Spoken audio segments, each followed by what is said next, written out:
asalaamaaleykum wa rahmatullah ñu ngi nuyu ñëpp di leen ziar man la Amadou Ba nekk député bu Thiès di ziar ñëpp ñi nga xamante ni wari nañ tey di ñaan yàlla nangul ñëpp ñi wari ak ñi wariwul lépp yàlla def ko ay yiw sotti ko ci biir réew mi di baalu àq ñëpp di baal àq ñëpp di ñaan yàlla jàppale président de la république Bassirou Diomaye Faye premier ministre Ousmane Sonko ak seen gouvernement ak ñëpp ñi nga xam ne ñu ngi ci réew mi te bu ñu xëyee benn yitte rek la ñu am mooy situation dëkk bi soppeeku positivement population yi njàqare ak métit yi ñuy dund wàññeeku ñu ngi profité aussi ci occasion bi di ñaanal yàlla umma bi yëpp di fàttaliku am une pensée ci waa Palestine métit ak naqar yi nga xam ne ñu ngi koy dund ci barke weeru koor wi ak bisu korité bi yàlla teggil leen ko mu nekk ay métit yu méttee métti waaye ñaal na leen yàlla may résilience ba pare yàlla teggil leen aar leen sàmm leen di ñaanal yàlla àddina bi yëpp yàlla def ci jàmm. daaw si à peu près si période bi rek la buur bu bees bi ñëwoon fii si pouvoir bi. ñun léegi ñoo ngi si ak tey est-ce que mën nañu defal benn petit bilan ak peut-être ay petite perspective ñu xool ndax jéego yi mën nañ ci am yaakaar pour li ci des si. waaw alhamdulilah dañuy sant yàlla bu baax a baax ndaxte xëy na daaw ci heure bi la ñu jëloon nguur gi mu nekkoon période bu bëri ay incertitude yoo xam ni xamuñu woon ban situation lañ fi fekk waaye yàlla ci baaxam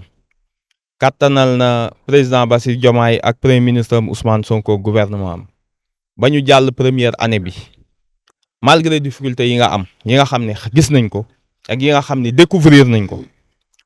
xam ni macha allah heureusement ñu jël réew mi ci moment bi ndax li ñu gis yëpp bu doon daf ñoo dab jàpp naa ni leneen la ñuy wax heure bi donc ñu jàpp ne année bu am solo la année bu positive la engagé nañ ci ay réformes yu baree bari xam nga nag kuy tabax da ngay defar fondation nag moo gën a am njariñ ci kër waaye kenn du ko gis ndax dañ koy suul ñun nag mandaaw juróomi at lañ am du ñu yàkkamti dara na population yëpp xam ni xëy na li gënoon metti jàll na am na nag effort yu bëri ndax am réew du gouvernement rek moo koy tabax population yi dañ cee war a ànd ku ne da nga cee am responsabilité ndax gis nañ ni bu mbiri yàqoo ñëpp ñoo koy fayandoo ñëpp ñoo koy yëgandoo donc ñun ñëpp aussi ñoo war a booloo nekk benn yéenante jàmm mais aussi fas yéene ànd ci liggéey bi ndax du ay ministre kese ñooy defar liggéey réew mi moo soxla ñu booloo réew mi moo soxla ñu ànd liggéey li nga xam ni nag moo am solo mooy à partir d'aujourd'hui ñëpp xam nañ ni jubal jubbanti la ñu woote maanaam kenn dootul yàq kenn dootul salfaañi alalu réew mi population yi bu ñu ko xamee noonu ñoom it dinañ jàppale gouvernement bi ci loolu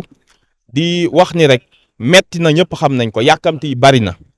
mbébét yi bari na waaye ku xam fi ñu jóge lii ñu fi fekk te rapport yeeg yëpp wane ko malgré tout tooguñu fi rek di ko jàmbat naan lii lañ fi fekk ministère boo ci gis directeur général boo ci gis président ak premier ministre li ñu la sas mooy bul xool li fa passé li fi amoon na nga ko jël nag en compte waaye da nga fas yéene indil ko ay saafara jàpp nañ ni at bu nekk mettit ak naqar ak jàqare yi sénégalais yi doon dund di lu baree bari dina ci wàññeeku ba nga xam ne bu ñuy pare mandat bi incha allah dinañ tegu ci direction boo xam ne dootuñu delloo ci ginnaaw jërëjëf. Un petit résumé, c'est au même moment de l'année dernière. Tout d'abord, c'est de rendre un hommage à tous les Sénégalais, les féliciter pour cette journée exceptionnelle, pour ceux qui aujourd'hui entament la Korité et ceux qui vont l'entamer, que le Tout-Puissant agrée à toutes nos dévotions, à tous nos jeunes, quel que soit le jour auquel on a rompu notre Ramadan. Nous souhaitons que le président Bassirou Diomaye et son premier Ousmane Sonko, le gouvernement et l'ensemble des Sénégalais puissent réussir le défi du développement. Nous savons que ça sera très difficile, mais à vaillant cœur, rien n'est impossible. Nous avons une pensée pour nos frères palestiniens qui actuellement subissent les foudres d'un État criminel, avec des meurtres d'enfants et de femmes. Nous prions qu'Allah subhanahu wa ta'ala leur vienne en aide. Qu'Allah subhanahu wa ta'ala leur vienne en aide. C'est le seul détenteur de la puissance. Pour faire un rapide bilan de l'année précédente, nous avons pris le pays dans une situation très difficile, vu le contexte politique électoral qui a précédé l'accession au pouvoir du président Bassirou Diomaye. Nous avons trouvé